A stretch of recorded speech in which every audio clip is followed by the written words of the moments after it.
Časovna zanka oziroma Looper je znanstveno-fantastični akcijski triler, ki govori o skupini morilcev, ki služijo zločinski organizaciji v daljni prihodnosti. Njihovi šefi s pomočjo časovnega stroja pošiljajo točno določene ljudi iz prihodnosti v sedanjost, morilci pa morajo poslane tarče takoj ubiti in se znebiti trupla. Mladi Joseph, glavni lik v filmu Časovna zanka, je predstavljen kot brezsrčni morilec, kateremu poslane tarče še nikoli niso ušle. Vse dokler mu šefi iz prihodnosti kot tarčo ne pošljajo njega samega. Ali bo upošteval navodila šefov in ubil samega sebe, vam ne izdamo. Povemo pa vam lahko, da je film nepredvidljiv, na trenutke krvav, poln akcije, dobro odigran, tudi sentimentalen, do zadnjega trenutka pa ne boste vedeli, kdo je Baraba, s kom se poistovetiti in komu verjeti. Najbolj zanimivo je v bistvu potem, da nima pozitivnega junaka. Ja, meni bi kulno. Prej preden se šel gledati, sem si malo drugače predstavil. Sem mislil, da bo tako straightforward neke hollywoodske produkcije, pa ni bilo. Všeč mi je bilo speljan, da te je skozi držalno, pa te časovni preskoki.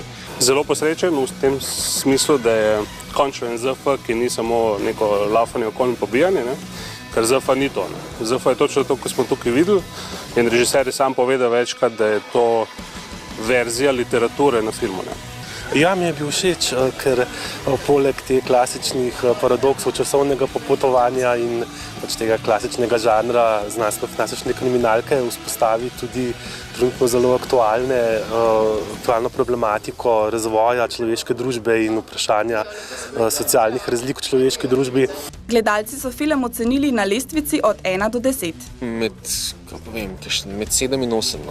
To mi pogledaj družno.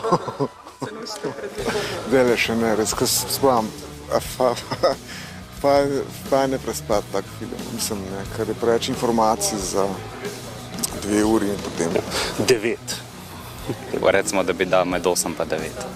Vsaj 8. 7. Si predstavljate, da srečate 30 let starejšo različico sebe?